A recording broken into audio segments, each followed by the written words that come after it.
Hey there, guys and gals. So today should be the last of my phone uploads for a while. I'm off for the next 4 days. I'm on day 7 straight of working right now. So then I'm off for 4 days for my daughter's birthday, and I got to chaperone 2 school field trips. However, today I am bringing you a special phone upload because I have some GameStop news. Because of course the hell I do. Isn't that what I'm just sort of known for at this point? Back Pocket GameStop reviews. By the way, this is the old BPGR Unloaded background that just happens to be directly behind me. That was my gun channel and everything. But we'll be soon back to the full setup on a regular basis. Right now we're short a manager at work, so I'm switching back and forth between closing and opening shifts. So I'm a little on the tired side. But what happened to GameStop to make me want to record a video? I'm also out in the garage too because my wife's babysitting some kids right now. So I can't have kids in the background.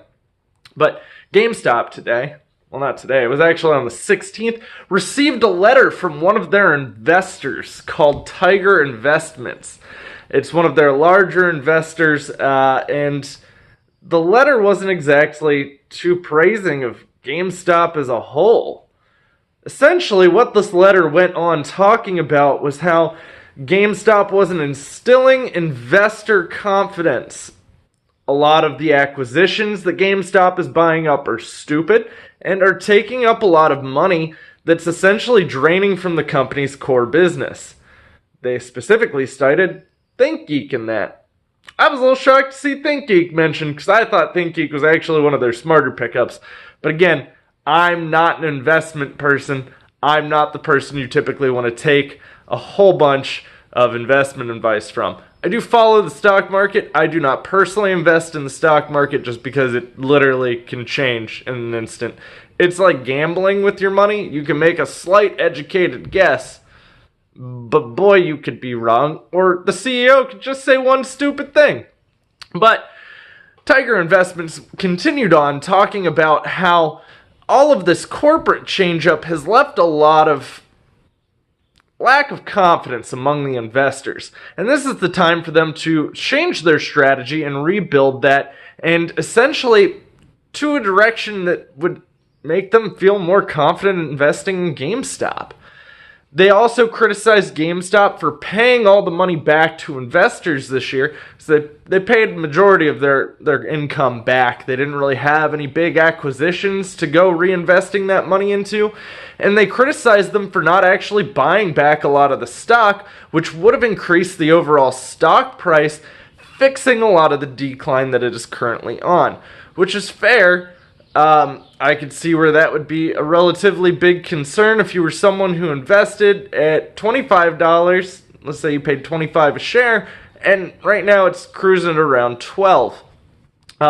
Obviously, they've had a lot of corporate shakeup going on, and Tiger Investment actually stated they have no interest in becoming an activist investor.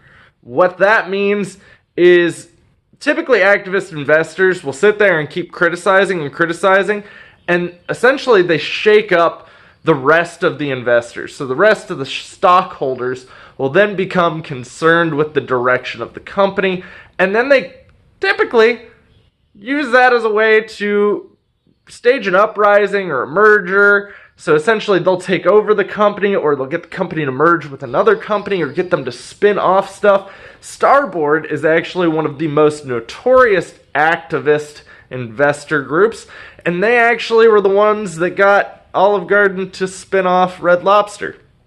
Whether that be a smart choice or not is none of my business. I don't know how that's turning out for California Pizza Kitchen. However, it is really interesting to see them state that they have no interest in becoming an activist investor, and that if GameStop can't turn it around, they'll just sell their shares. Seeing as that they have a pretty large amount of shares, if they sold them at a loss, that would also devalue GameStop's stock. Also, if that many shares became available at one time, that's also another thing that could shake up GameStop's stock, driving it down again further. However, It could also just be a ploy where they're saying, no, you don't need to worry about us, but you should change. It could just be a little prick in the back of the head, like, don't forget, we can screw you. But it was really interesting to read that letter. You can find copies of that letter online. It's pretty interesting. And I personally don't... it's really hard because a lot of the people in investment groups don't always understand the nature of the gaming industry. So right now the gaming industry is becoming very digital, and I understand they have analysts and stuff that go into all that, but you can analyze everything. If you don't actually understand that market, it's still going to be kind of a loss on you. So I think ThinkGeek was actually a smart pickup. I don't think it's the thing that's going to save GameStop. I think it might be the thing to slightly prolong GameStop. But, I mean, right now is the time to strike, GameStop. If you do want to change anything, Best Buy's discontinuing their Gamers Club Unlocked. I mean, you could make your own program. Right now it's just Amazon. With any luck, maybe Amazon's just going to buy you. And problem solved. Maybe. Then you get 20% off your pre-orders at any Amazon GameStop. By the way, for those of you who are wondering, I did redesign the GameStop shirt on my Teespring store. You can check out my Teespring store down below in the description box. My LameStop shirt literally is pretty much perfect now. I also have a couple new shirts too that went live, so if any of you are interested in any of those, they're always available. It says, like, it has a little countdown timer that says 3 days. They're always available. It's just every 3 days the campaign ends and it prints your shirt and then ships. But then it starts a new campaign immediately after. Whole bunch of new products though. Whole bunch of funny, awesome, amazing shirts. Also, if you'd like to help support this channel, obviously I've been venturing into a little bit more of risque content. You can do so by following me over on Patreon. It's also in the description box.